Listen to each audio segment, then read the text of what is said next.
जाजपुर कोरेई थाना कंतोर पंचायत पूर्वकोट अंचल गुलीमाड़ गतकाली अपराह्न दुई दुर्बृत्त दिन दुईपहर एक बाइक रे आसी गोड़ाई गोड़ाई 3 जण युवकों उपरकू गुली चलाई मात्र गुली सेमानक देहरे न बाजी बाइक रे बाजिथिबा बेले अल्पके वर्ती जाइछन्ति 3 युवक। कोरेई पुलिस घटनास्थल में पहुंची बाइक सह एक खोक्का जबत करी घटनार तदंत करुछि।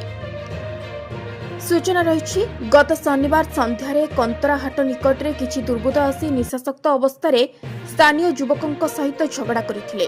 पर मुहूर्त बस्तीर मुरबी माने सेठारे पहुंची उभय पक्षों को बुझासुझा कर समाधान करथिले, किंतु रविवार अपराह्न दुर्बृत्त माने एक बाइक रे आसी दीर्घ 4 ରୁ 5 किलोमीटर गोड़ाई गोड़ाई 3 जण युवकों उपरकू अतर्क गुली मारथिले। ए हेउछि सेही स्थान जेउठी काली फुटिथिला 4 राउंड गुली, जार सीसीटीवी फुटेज पुलिस हाथ में लगी। एही घटना को नहीं जिला पुलिस पक्षर तत्परता प्रकाश पाई। जाजपुर रोड एसडीपीओ निर्देश क्रमे कोरेई थाना अधिकारी नेतृत्व में टीम गठन कर घटनार तदंत कर साइंटिफिक टीम पहुंची घटनास्थल परिदर्शन करिछि। 2 राउंड गुली बाजिथिबा बाइक और खोक्का को तदंत परिसरभुक्त करिछि।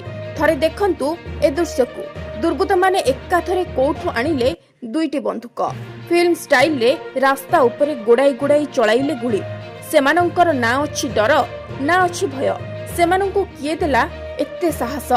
पुलिस पाई ए घटना बड़ चैलेंज सृष्टि करिछि। बहुत शीघ्र अपराधी मानंकु काबू कराजिबो बोली सूचना दैछन्ति Jajpur road SDPO. Bureau report S live.